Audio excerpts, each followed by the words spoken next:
Saudara-saudari terkasih, selamat pagi. Salam jumpa lagi dalam Sabda Siap Saji, Senin tanggal 22 Juni 2020. Marilah kita berdoa dalam nama Bapa dan Putra dan Roh Kudus. Amin. Bapa, selamat pagi. Kami mohon berkat-Mu untuk hari ini, biarlah kami bisa berdoa, beraktivitas dalam masa COVID-19 ini.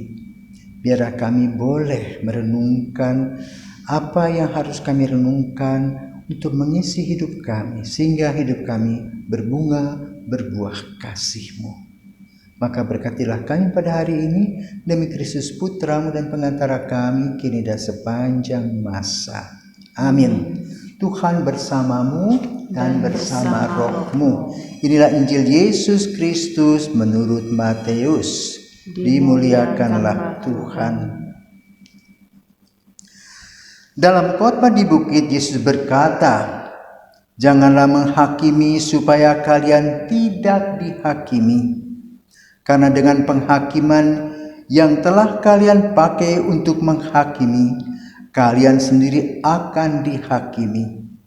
Dan ukuran yang kalian pakai untuk mengukur akan ditetapkan pada kalian sendiri.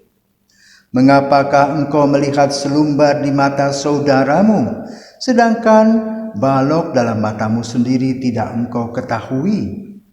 Bagaimanakah engkau dapat berkata kepada saudaramu, 'Biarlah aku mengeluarkan selumbar itu dari matamu,' padahal di dalam matamu sendiri ada balok?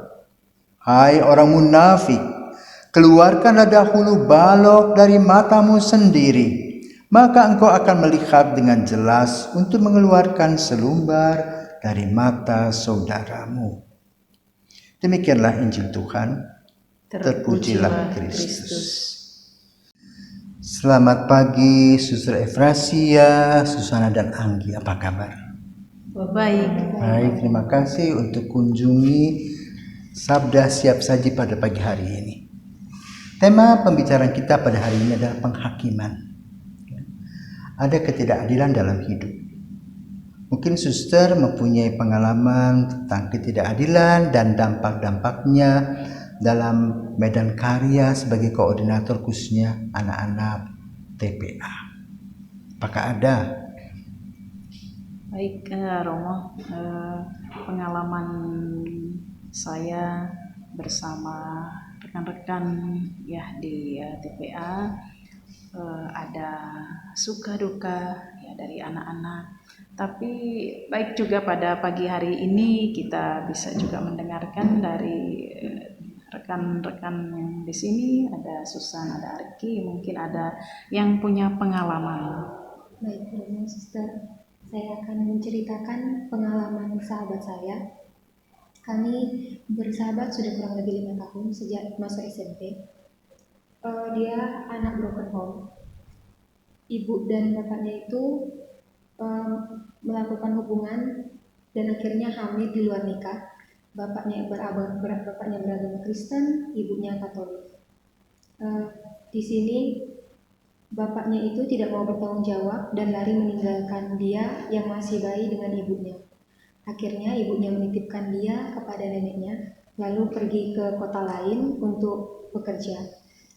Selama tinggal dengan neneknya, dia itu sebagai cucu pertama, terlebih cucu perempuan, dia dimanja oleh neneknya, sehingga sifat manjanya itu membuat dia jadi orang yang kurang peka, orang yang egois. Tapi dia itu orangnya sebenarnya cukup baik. Ketika kita mau mendekati dia, itu ketika kita mau bersama dengan dia sedikit lebih dalam lagi, dia itu sebenarnya orang yang baik. Tetapi mungkin karena kehidupannya yang seperti itu, mungkin melatar belakangi perilakunya. Dia pernah bercerita kepada saya, sewaktu SD itu, ketika hampir tamat, dia pernah hampir saja masuk penjara karena kenakalan akibat perlawanan dalam batinnya, karena waktu itu ada miskomunikasi antara dia dan sang ibu. Akhirnya untuk meluapkan itu mungkin pemikirannya masih sempit sehingga dia melakukan beberapa kenakalan yang tidak dapat ditolerir sebenarnya. Kemudian mulai beranjak kami kurang lebih beberapa tahun bersama, saya merasakan bahwa sebenarnya kita ini punya berbagai permasalahan sebagai remaja ya. Tetapi selama bersama dia itu saya juga banyak belajar bagaimana saya bisa menyikapi permasalahan dengan lebih dewasa, karena ketika dia memiliki masalah dia bercerita kepada saya, dan saya sebagai seorang sahabat dan teman tentunya pasti ingin memberikan solusi yang baik kepada sahabat saya. Sehingga di situ juga saya sebenarnya belajar dari dia bagaimana saya dapat menyikapi permasalahan dengan lebih terbuka meskipun usia saya belum bisa dibilang matang seperti itu.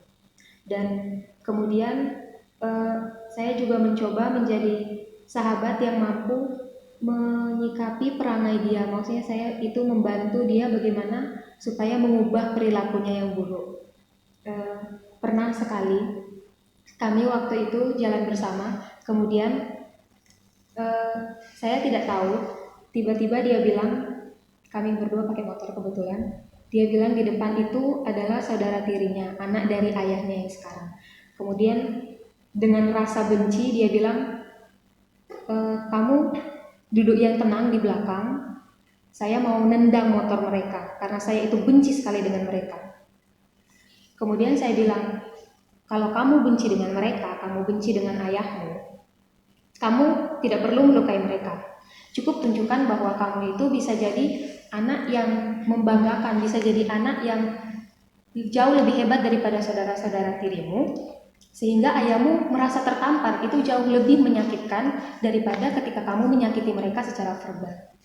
Kemudian mulai dari situ dia mulai merubah sikapnya, dan puji Tuhan sampai sekarang kami masih berkomunikasi meskipun berjauhan, dan dia sekarang sudah mulai banyak perubahan saya lihat, dan itu membuat saya sebagai sahabat juga merasa senang. Dan semoga meskipun dia anak broken home, dia bisa memiliki masa depan yang sama-sama cerah seperti anak yang datang dari keluarga dengan latar belakang yang baik. Terima kasih. Jadi perbuatan kurang bijak melahirkan kepahitan. Ini cerita Susana tentang kehidupan sehari-hari keluarga. Kamu juga mau menceritakan tentang dampak dari keputusan yang kurang bijaksana. Pada tanggal 22 Juni tahun 1535, itu pada hari ini keperingatannya, di mana Kardinal John Fisher yang baru saja menjadi kardinal 1 minggu dipenggal kepalanya. Kemudian temannya Thomas More itu juga dipenggal kepalanya pada tanggal 6 Juli 1535. Apa pasalnya? Masalahnya adalah Thomas More adalah seorang anggota parlemen Inggris yang handal, kan dia seorang sarjana hukum, tahu tata hukum. Juga Kardinal John Fisher sebagai pemimpin dari gereja Katolik di Inggris pada saat itu di Yorkshire, dia juga memiliki pandangan yang bijaksana tentang hukum. Adalah seorang raja bernama Henry ke-8. Dia mempunyai istri Katarina. Henry memanggil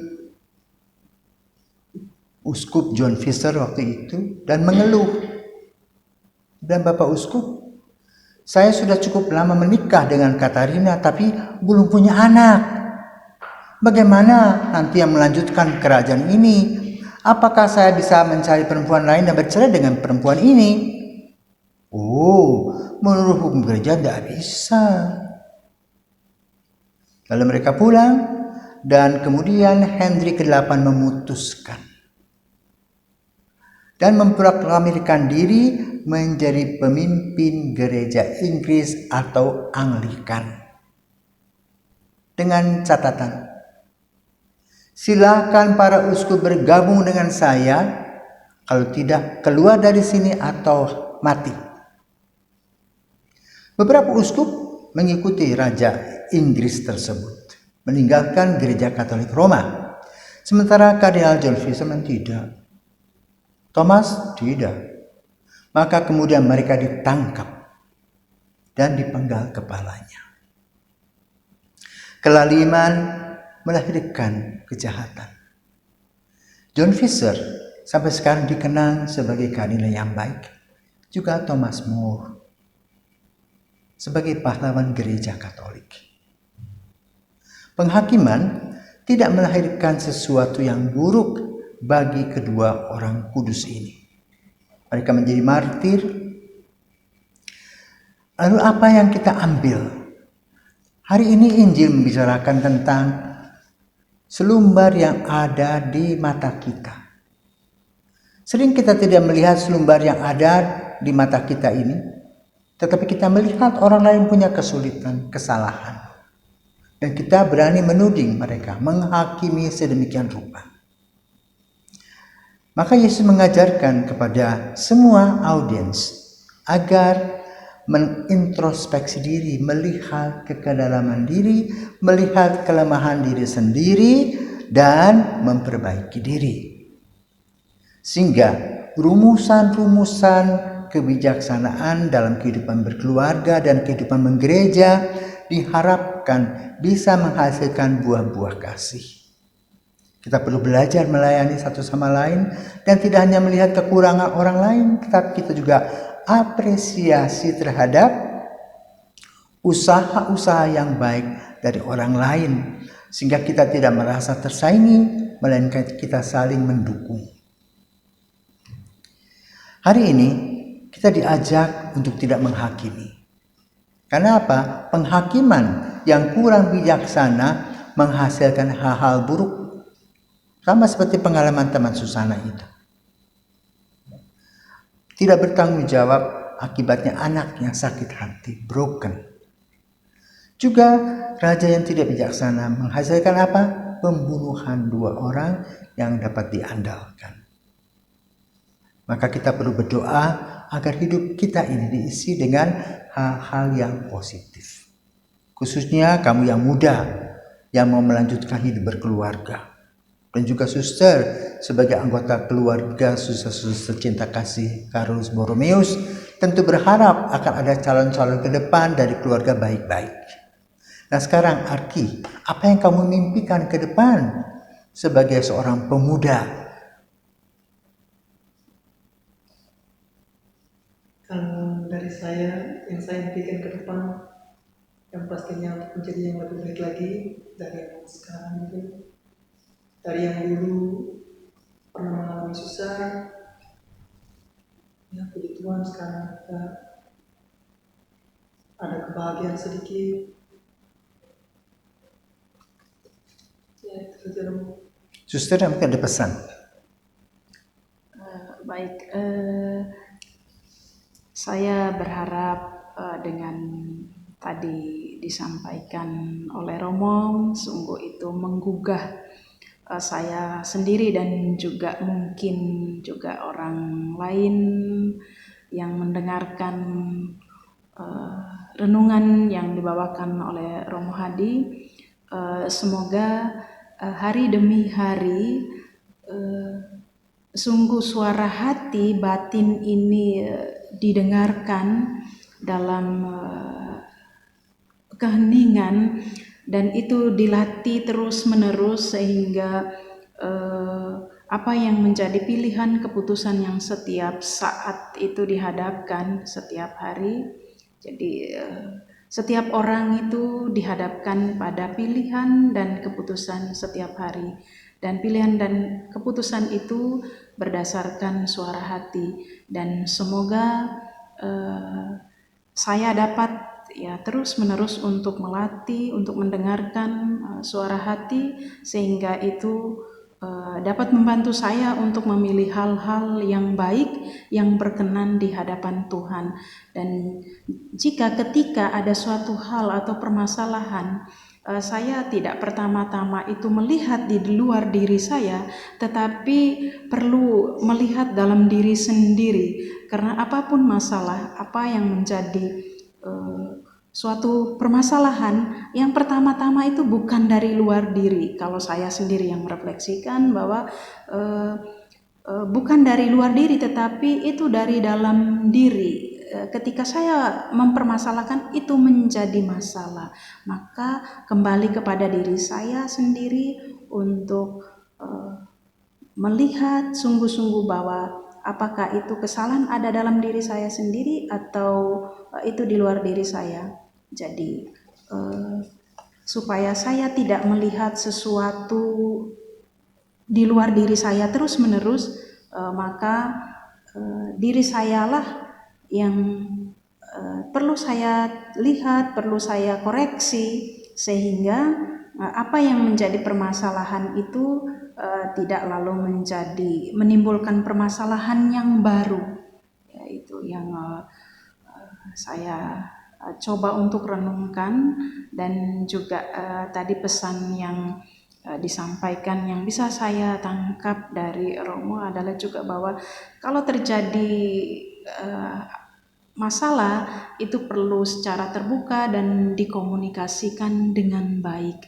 Jadi tidak juga lalu menilai diri sendiri atau menafsirkan sendiri kira-kira orang ini menilai saya atau membuat saya menjadi susah atau menjadi menderita. Saya kira baik kalau itu perlu dikomunikasikan, perlu secara terbuka, dan juga kalau dalam keluarga yang perlu juga dibangun adalah saling percaya, saling menghargai, sehingga itu terbina sungguh keluarga ini, dan juga kesetiaan yang menjadi janji perkawinan yang telah diucap itu perlu disetiai hari demi hari. Terima kasih, rupanya ini semangat dari Ibu Elizabeth Gruyters, ya, pendiri Kongregasi Cinta Kasih Carolus Borromeus, yang punya moto mirip seperti Santo Ignatius Loyola. Yang penting Allah dimuliakan. Selamat pagi, selamat beraktivitas.